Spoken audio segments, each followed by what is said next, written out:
Battery, motor ও dynamo দিয়ে 4 চাকার বিদ্যুৎ সাশ্রয়ী ও পরিবেশ বান্ধব গাড়ি উদ্ভাবন করেছেন সাতক্ষীরার থানাঘাটা গ্রামের শেখ ফারুক হোসেন। ব্যাটারি চালিত ইজি বাইকের মতো এই গাড়ির নাম দিয়েছেন টাইগার বাইক। বাইকটি দেখতে তার বাড়িতে ভিড় জমাচ্ছেন সাধারণ মানুষ। সরকারি সহায়তা পেলে আরও নতুন বিষয়ে গবেষণা করা সম্ভব বলে জানান শেখ ফারুক। সাতক্ষীরা থেকে রাহাত রাজার পাঠানো তথ্যচিত্রের ডেস্ক রিপোর্ট। এই টাইগার বাইকটি বানাতে খরচ হয়েছে প্রায় ৩ লাখ টাকা। বর্তমানে বাজারে ব্যাটারি চালিত ইজি বাইক থেকে এই বাইকের মান বেশ ভালো, সেই সাথে বিদ্যুৎ সাশ্রয়ী ও পরিবেশ বান্ধব, লাগে না তেল ও বিদ্যুৎ। এই বাইকে একসাথে 12 জন যাত্রী নেওয়া সম্ভব। সাধারণ মানুষের সুবিধার কথা চিন্তা করে এমন বাইক বানিয়েছেন সাতক্ষীরার থানাঘাটা গ্রামের শেখ ফারুক হোসেন। আর এই বাইক দেখতে ফারুকের বাড়িতে ভিড় জমিয়েছেন এলাকাবাসী ও দর্শনার্থীরা।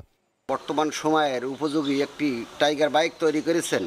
এই গাড়িটিতে তেল লাগে না, বিদ্যুৎ লাগে না, বর্তমান পরিবেশের ভারসাম্যতা রক্ষা করবে। বিদ্যুৎ সাশ্রয়হীন গাড়িটা দেখার জন্য আমাদের বিভিন্ন এলাকা থেকে, বিভিন্ন জেলা থেকে বিভিন্ন শ্রেণীর মানুষ আমাদের গাড়িটা দেখতে আসে। যে পরিমাণ বিদ্যুৎ ইজি বাইকের পিছনে খরচ হয়, সেই হিসাবে যে পরিবেশ বান্ধব হিসেবে চমক লাগে, উনি যে প্রযুক্তিটা নিয়ে আসছেন সেটা নিঃসন্দেহে আমাদের জন্য অত্যন্ত সুখকর। দীর্ঘ 4 বছর ধরে অক্লান্ত পরিশ্রম ও গবেষণা করে তৈরি করা হয়েছে টাইগার বাইক। সরকারি সহায়তা পেলে এমন আরও নতুন উদ্ভাবনী বিষয়ে গবেষণা করা সম্ভব বলে জানালেন বাইক উদ্ভাবক ফারুক হোসেন। এখন যদি আমার আর্থিক কোনো সহযোগিতা কেউ করে, তাহলে আমি এই গাড়ি সারা বাংলাদেশে ছেড়ে দিতে পারবো।